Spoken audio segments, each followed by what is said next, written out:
ఏంటి మా దీర్ఘంగా ఆలోచిస్తున్నావు? నేను ఇక్కడ టెన్షన్ తట్టుకోలేక చేస్తున్నాను. అయినా బ్రెయిన్ ఉన్న టెన్షన్ పడాలి కానీ నీకెందుకు మా టెన్షన్? కూడా కాలుతుంటే నీకు కామెడీగా ఉంది. మనం ఇంటికి వచ్చి చేయాల్సిన పని ఏంటో తెలియదు. 30 లక్షల కోసం మనం ఆడిని కట్టేస్తే ఆ పిల్లిగాడిని వాడి ఇంట్లో మనల్ని కట్టేసాడు. 30 లక్షలు కాదు 30 కోట్లు వినపడుతుంది. ఎక్కడి నుంచి కనపడుతున్నాయి? ముందెలా కార్దుడు.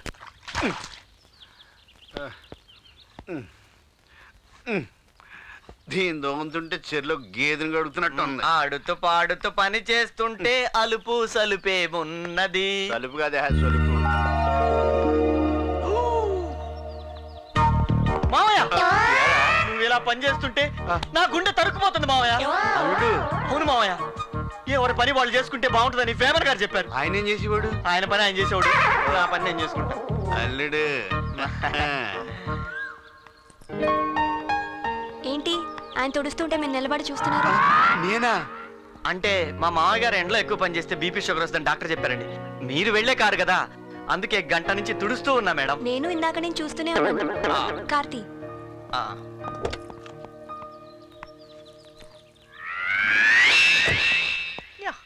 చాలా ఉందరా నీ దగ్గర.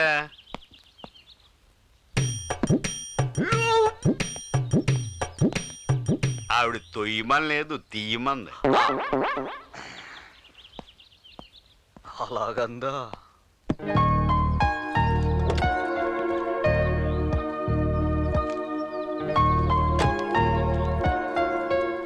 టైం అవుతుంది, తొందరగా పోనీ.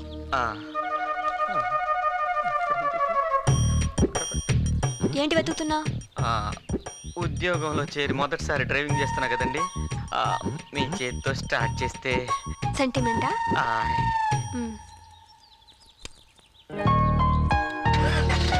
కరెక్ట్గా స్టార్ట్ చేశారు. త్వరగా పోనీ. నా 2 చేతులు స్టీరింగ్ మీద ఉన్నాయి కదండి, మీ చేతితో గేర్ వేస్తే. నేనా? మీ అస్తవాసి మంచిదని పని అమ్మాయి చెప్పింది, అర్థం చేసుకోరు.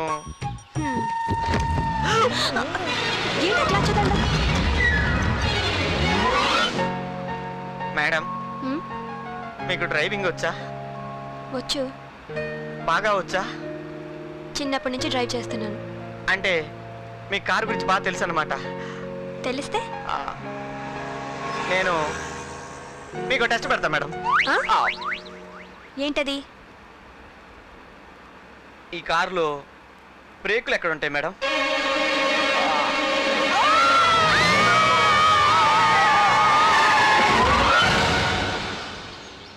బుద్ధుందా నీకు? డ్రైవింగ్ తెలియకుండా నాకు టెస్ట్ పెడతావా? ఏంటా చూపు, సంతలో తప్పిపోయిన పిల్లల్లాగా. నువ్వు చేసిన దానికి నీకు పనిష్మెంటు ఇంటి దాకా నడుచుకుని రావడం. రా.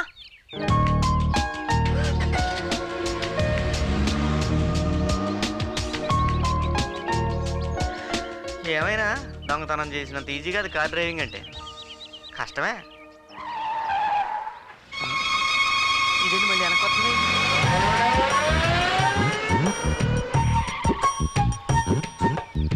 ఫోన్లే పాపం వచ్చా. అయ్యో అలా నవ్వకు, భయం వేస్తుంది. ఎక్కు.